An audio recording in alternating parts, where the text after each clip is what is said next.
Hello, good afternoon, and welcome to Chemspec Digital 2021.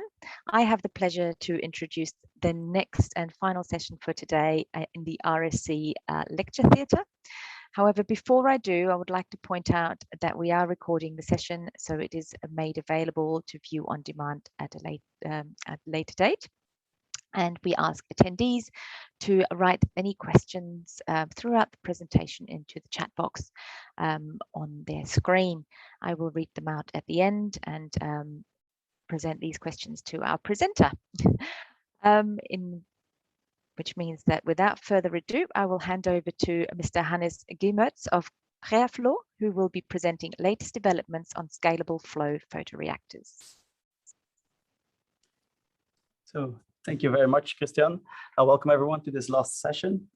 So my name is Hans Gemoets, CTO at Creaflow, and I'm excited to announce to you our latest developments on our scalable flow photoreactors. See how I can switch the slides. Yeah, okay. So what do we do at Creaflow, first of all? So our aim at Creaflow is to deliver scalable reactor solutions for your hard-to-perform chemistries. And we do that by building flow reactor systems based on our proprietary platform technology, which we call the COSTA Technology. And in specific, we do this for markets in the life sciences, with clear focus on the pharmaceutical market and the specialty chemicals industry, for example, fragrances and flavors. Brief introduction about photochemistry.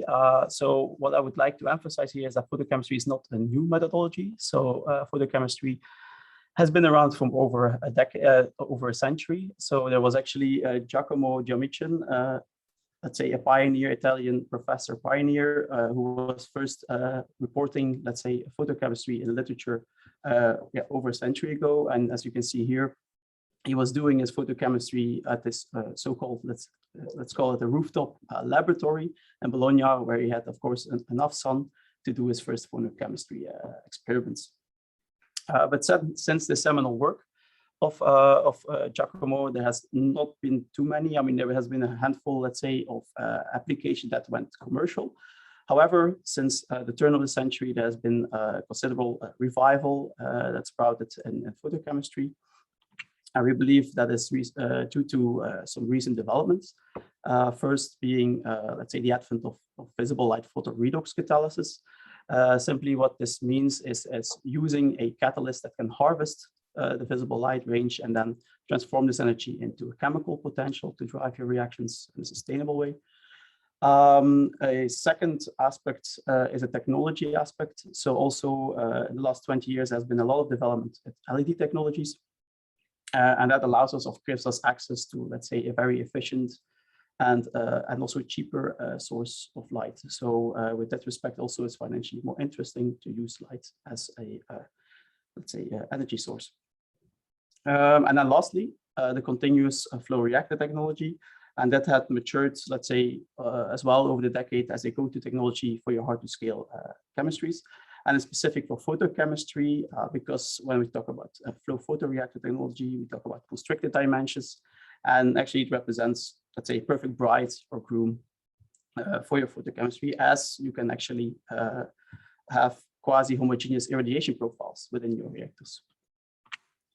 Then pool of the market. So from the industry also, of course, there is some interest for the chemistry, especially as it enables more efficient synthesis for complex scaffolds.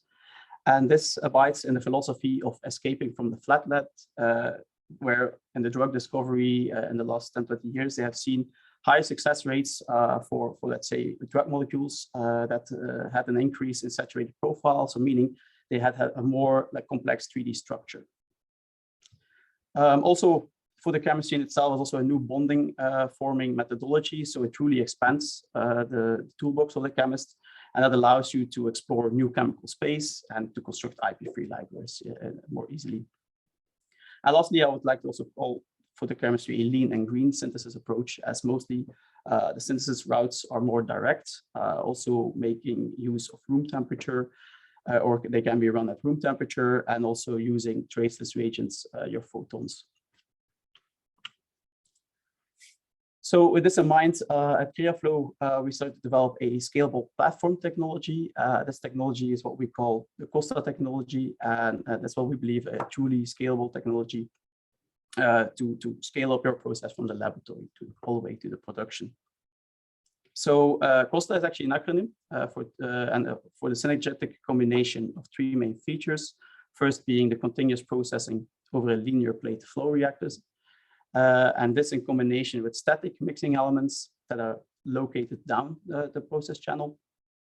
And that's then in combination with an oscillatory flow regime, meaning you would actually superimpose a pulsation over your flow. So what are now then the most prominent advantages of implementing this technology? So first is excellent process control. So because of the superimposed pulsation, it enables you not only to have more intense and tunable mixing, but also, and this is an important factor, you can decouple your hydrodynamic behavior of your net flow rate. So, and this is what we call a true game changer in the field of continuous flow reactor technology. So to give an example, for example, if you have a photochemical application which needs a prolonged irradiation time, you would be able to perform this chemistry at the same mixing intensity as your fast flowing reactions. A second important characteristic is what the technology allows us to integrate a heat exchanger system right underneath the process channel that allows you to perfectly thermostat your system. And this is rather important also when talking about photochemistry, because when using, let's say, a very powerful light source right above your window, actually, there's also a lot of residual heat that comes from the light source. So, and at laboratory stage, this can be overlooked, but this can also become problematic when going to the larger scale. Additionally, also the static mixing elements that are present in the process channel, they also act as actually extra surface to absorb the heat. So they really act as, let's say, an extra heat exchange surface. Then in addition, because of the pulsation effect in combination with the static mixing elements, we can actually control and improve the residence time distribution in our systems, allowing us to have a real plug flow reactor behavior, so in our systems. And then as a result of all the above mentioned, our technology allows us to linearly scale it. Simply what we do, simply by widening the process channel, we can scale our systems without affecting any of the crucial process parameters. So, and this is what we call a single technology scale-up strategy. So it was back in summer of 2018 that we have, let's say, introduced our first generation of scalable photoreactors, which we call the HANU reactor. And here on the left-hand side, you can see in this top view picture, the lid with the large transparent window and the static mixing elements in the process channel. So on the right-hand side, some of the, let's say, most important characteristics shown for the reactor. And then now, yeah, after 2 years of, let's say, doing the technology introduction into the market, we have also had some market response and some feedback from our customers. And what was important here is that, so we not only develop actually a very performant flow photoreactor, but actually a very performant flow reactor in general. So meaning, what the feedback we got is that they wanted to use the system as well for other types of chemistries, but therefore higher temperature and pressure rating would be favored.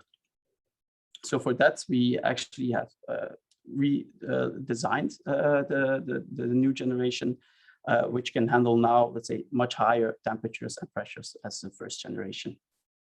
Then, especially for the pharma industry, we also had, let's say, the feedback of having a downsized version of the reaction that had to do with mostly that they were using rather expensive let's say, starting materials. And so for that reason, we have also downsized our existing, so our first system from 50 milliliters to 5 ml. So this is now our new entry model, a 5 ml system that you can use in the laboratory R&D setting to explore your first flow reactions.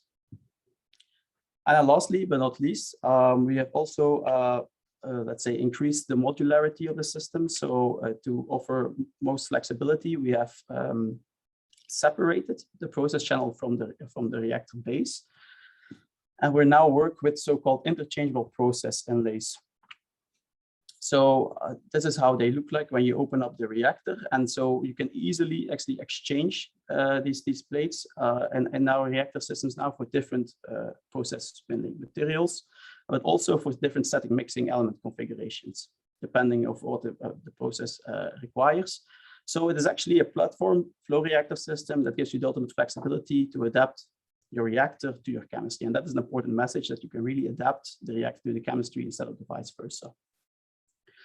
So specific examples, I think I briefly mentioned it, but so our reactor also proved to be very performant for other hard to flow, as we call it, hard to flow multi-phase processes, thinking about slurry feeds, highly concentrated feeds, and also for continuous processing requiring longer resist times, because here again, the mixing efficiency is decoupled from the net flow rate. Also with the new generation, we have higher pressure ratings, so also for high pressure applications, up to 25 bars. Then in the next chapter of this presentation, I would like to show you some of the latest results with regards to the characterization of the new generation reactors. So here are 5 topics I would like to highlight. So first, resonance time distribution through experiment and also computational fluid dynamics that I will show. Next topic, the mixing, about the same mixing time and mixing characterization of the reactor. Next, pressure drop. Thermal conductivity will be also evaluated with the U value. And then finally, also photon flux determination of the system. So to start off with the resonance time distribution. So as mentioned in the introduction, the pulsation has a strong effect on your resonance time distribution in your system. So looking on the left-hand side, if you would, let's say, go into a standard non-pulsed flow method, and we do this for flow reactors. And when we talk about flow reactors, we talk mostly about dimensions within the micrometer to millimeter range. And actually, because of these restricted dimensions, laminar flow is mostly prominent. And this taking into account also the significant wall effects happening inside the reactor tubes, for example, over here. What you will have is actually, you will have a, let's say, parabolic boundary layer developing through your system. And that eventually leads to the broadening of your concentration curve. And that actually can be detrimental for not only your chemistry itself in some cases, but also for the inline analytics afterwards. So at the end of your pipe, or for process control, or for downstream manipulations. A solution to mitigate this issue is by the use of pulsation technology. And I will not go too deep into detail, but actually because of the pulsation technology inside the confined spaces, you can eliminate the parabolic, let's say, boundary layer and simulate plug flow profile. So just to give you an example, this is some data from the Professor Kappa group, where they were doing an optimization study for dual catalysis slurry phase process. And here with optimizing, let's say, amplitude and frequency, they can significantly improve the resonance time distribution and going here up even to Bodenstein numbers of about 100, 200. So actually playing around in the field of near plug flow behavior. Then additionally, also to the experiments performed, we have used the power of computational fluid dynamics. And this to then predict in silico the behavior also for different static mixing elements and different configurations. So we did this in collaboration with the group of Professor Simon Kuhn at KU Leuven in Belgium. And so what we've done is, so actually we have, let's say, characterized a flow field. So this is eventually the void volume of your reactor, so to speak. And then we have done some CFD modeling. So we have done this for both, say, non-pulsed and pulsed model. Let's see if the videos work. Yes, perfect. So for this benchmark, we used our standard configuration, so 2 by 2 millimeter static mixing elements in our process channel. And here what you can see in the graphical representation of the CFD simulations is that, so with the pulsed mode, we actually have significantly less backmixing, and actually, as you can see also from the graph, the RTD or the E-curve is following, is more in line with the dispersion model, so demonstrating more plug flow behavior. Then to further, let's say, evaluate the impact of the shapes and sizes of the mixing elements, we have performed some calculations for cuboids. So here you have a smaller cube, so of 1 by 1 millimeter dimension, cylinders, and also we've done some calculation for alternating cones. if we see now, we take a look at the overlay graph of the residence time distributions, you can see that even with the cuboid, so the 1x1 dimensions, you can even increase further the RTD or narrow further the RTD. The next topic, mixing of the reactor.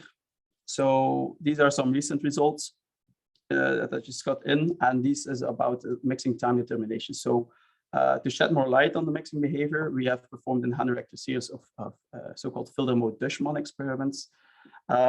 Basically, what we did is you combine, let's say, two feed streams, one containing a mixture of iodide reagents, and then another one containing acid. Now, what happens with the filter mode Dushman is you have actually a competition reaction between a neutralization reaction, which is very fast, and a comproportionation reaction, which produces eventually iodine, molecular iodine.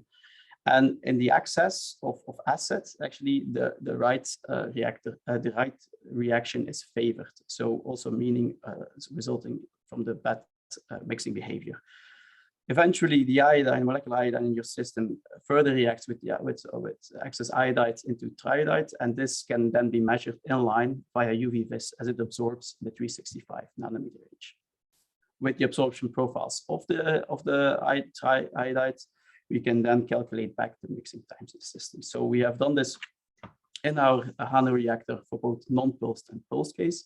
And here you can see for the non-pulsed case, so expected correlations. So we see that the mixing time is correlated with flow rate, with the net flow rate, and going from so in decreasing your mixing time with increased flow rates. And this is something that's seen with all other flow reactors. However, when now we use a pulsation or pulsed mode in our system, what you can see is that we really, let's say, flatten the curve, as I would like to call it. So actually here we have a quantitative data demonstrating the decoupling of the hydrodynamic behavior of the net flow rate. So here you see really that even for the lower flow rates, we can first of all improve. So first of all, have the same mixing efficiency, but also further improve it. So especially when you compare this to the low flow rates, we can actually improve mixing times up to 2 orders of magnitude. Then next, and another important aspect to consider, especially when for throughput when scaling up, is pressure drop over the reactor system. So first, the influence of the pulsation amplitude plays a major role in what is the, let's say, pressure drop over the system. So for the full pulsation amplitude range, what you can see for laboratory systems, we have actually a very low pressure drop over our system, so less than 400 millibars. And this also correlated with the experiments reported even in the pilot scale reactor. So these are similar. So, but now also more specifically interesting is also the validation of using, for example, highly viscous media in the HANU reactor, because this is often, let's say, a pitfall for many other flow reactor systems. So here we performed some flowability tests using different aqueous mixtures going up in the viscosity range. So, and here we could see that we could get up to, let's say, polyethylene glycol mixture up to a centipars of over 3000. Just to give you an idea of what that means. So how this consistency looks like, it's about, let's say, a honey substance that you can actually get through the reactor. Important though to note here is that the reactor was not the limitation in this study, and more is to be done, because actually we reached the pump limits because we're just using a certain pump, which then was stalling for the higher pressure drop with the viscosity. Then next up, the thermal conductivity characterization of the reactor. So, so thermal conductivity can be calculated via the overall thermal transmittance, and this is what we also call a U value. And the U value is actually the reciprocal of your R values or your resistance. So, and this you can graphically demonstrate by resistances, so heat resistances in series. So for that, we did a series of experiments with the HANU reactor. We added, let's say, 5 temperature probes on distinct locations along the process path. We set our heat transfer fluids at 60 degrees, and then we performed a set of different experiments. And here are the results. So what we have found is that, so For the HANU reactor, we have an overall so U value of around 1,000 watts per square meter per Kelvin. To benchmark this, if we put this next to, let's say, other reactor types, you see that we can outperform, let's say, other batch reactor systems, and we play in the league of the commercially available plate heat exchanger systems. Then last part of the characterization, we turn our attention to the irradiation source, as this is, of course, a crucial aspect of the photochemical process. So first off, we've also developed together with our partner, Special Ultraviolet, our say irradiation sources dedicated for HANU reactor systems. So, and these are the so-called Nova Light HLEDs modules. They consist of high-power LED systems with water cooling on the back. They have interchangeable arrays, meaning that you, with a simple plug-and-play method, you can change color of your LED. They're available in 9 different wavelengths, starting from 365 all the way to 650 nanometers.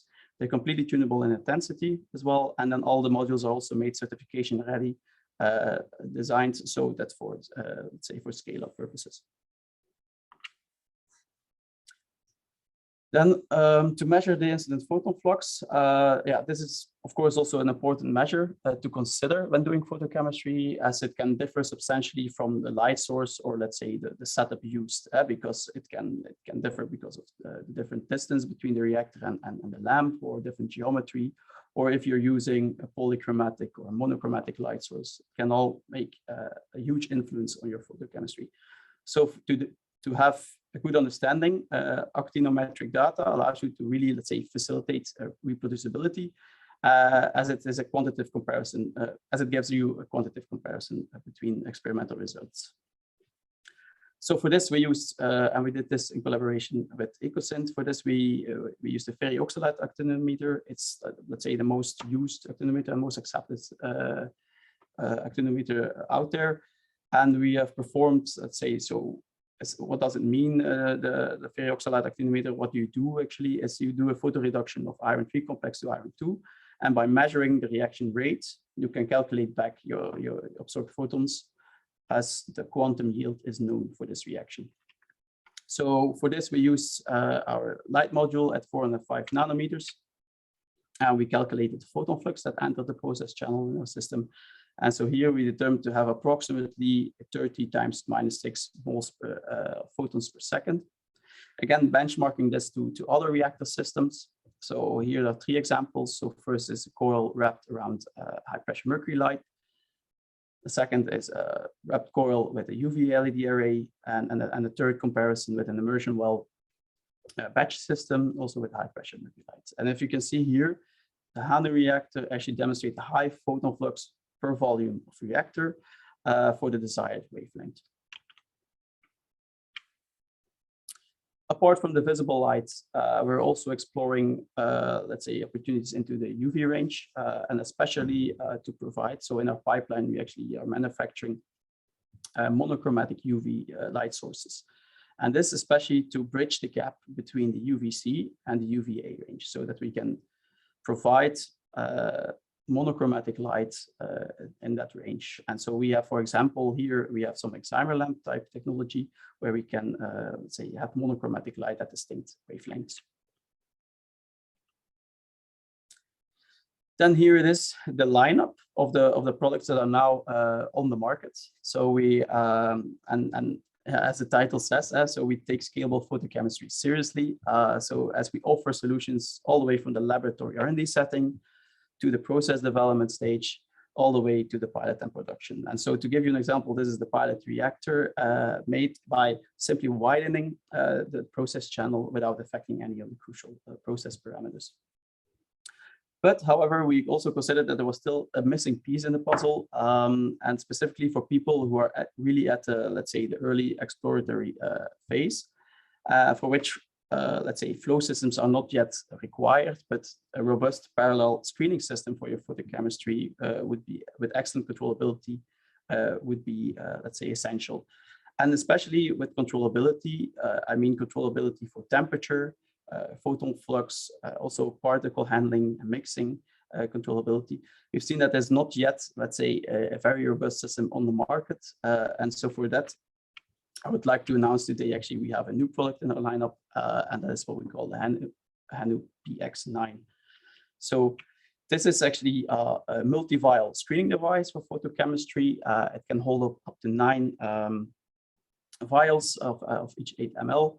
And it really gives you complete control over your screening, let's say. So you have complete control over your temperature. It's done by hooking up the system, again, to your chiller unit in the laboratory. And then an important thing in here is that we have unique stirrer-free mixing technology, we call it. So we make use, and this is included within the package, as a vibrating platform. And so we do not use any magnetic stirring bars. And this also actually has a benefit that we have very uniform mixing in the vials. And it's independent of, let's say, the position on the screener. And also it's designed especially to handle demanding slurry mixtures and to do then, once optimized, the seamless translation into the HANU flow reactor systems. So also an important feature is interchangeable irradiation modules. So we have these kind of cassettes of multi-wavelengths, can be, let's say, of one wavelength per cassette, or a multicolor wave for example, catalyst screening, that you can just plug in let's say with the plug and play method, can be used and exchanged. And let's say there's a on-demand irradiation for each individual vial. So you can completely, with a touch screen, determine intensities on each different vial. And they're, of course, again, completely tunable in intensity. Then as a last part of the presentation, I will go over this a bit more quickly, as I see we only have a couple of minutes left. So I just wanted to highlight here certain applications, some latest applications with the HANU reactor. So on this first example is an in-house application that we performed intermolecular photocycloaddition reaction as a benchmark reaction, which is often used to characterize the performance of flow photoreactors. And here we were quite astonished because after optimized results, we see that we are here at the pole position in terms of productivity. Another recent publication to highlight is the one published by the group of Professor Timothy Noel on the optimization of the decaltungstate catalyzed stage alkylation methodology. And by translating this methodology into the flow, they could actually get productivity rates which were, let's say, unreported in literature. Then I briefly mentioned through my talk as well, the HANU reactor has not only proved this, let's say, effectiveness for photochemistry in general, but also specifically for hard to perform or hard to scale chemistries such as slurry feeds. And you're talking about slurry particles, but also emulsions. So both ways they see that it works very well within our systems for both photochemical, but also non-photochemical applications. So just to demonstrate here a very recent publication where they used micellar conditions within the HANU reactor for CN cross-coupling methods. And then a couple of others where they used, for example, heterogeneous semiconductor type photocatalysts or heterogeneous bases that can all be processed continuously with the reactor, and then also be actually translated to a scalable procedure, this type of chemistry. So I hope these examples also pinpoint a mindset shift that you really can use, let's say, oscillatory flow reactors to scale up and to perform, let's say, slurry-based photochemical and non-photochemical reactions. Then lastly, I would like to demonstrate here another type of application. Here we have used, so there was a collaboration with Ajinomoto Biopharma Services. So we have, let's say, used the reactor as a fast development tool. So instead of putting a light on top of the reactor, we have used inline, or let's say real-time actually PAT analysis. So we used here Raman spectroscopy through the window. And for this, with the help of the Raman, we could easily have our, let's say, concentration curves mapped. And this we could do then for different temperatures. So for this thermally driven Diels-Solder reaction, we did that. And with this information, we can actually gather very easily and in no time all our, let's say, required process data. So we could easily get our kinetic and thermodynamic numbers out of there. And last but not least, I would like, of course, thank a lot of people behind all the developments of the system. So I first like to thank my colleagues Koen and Ruud. Also, I would like to thank Alexander and Carl Prieden for the collaboration and the development of the light sources. Professor Oliver Kappe and Professor Timothy Noel, who are pioneers using our system, and for all their valuable, let's say, feedback of the systems. I would like to thank also Bert Metten from Ajinomoto, especially because he has helped a lot with the upscaling GMP and the upscaling of the system in the pilot reactor. And then Professor Simon Kuhn for the CFD modeling, and Dirk van Dijzen for his expertise in the photochemistry. So that brings us to the end of the presentation. So thank you all for being here and for your attention. And I hope I could convince you a bit that oscillatory flow reactors can offer unique solutions for your hard to perform chemistries. And if there are any remaining questions, I will be happy to answer them. Thank you very much.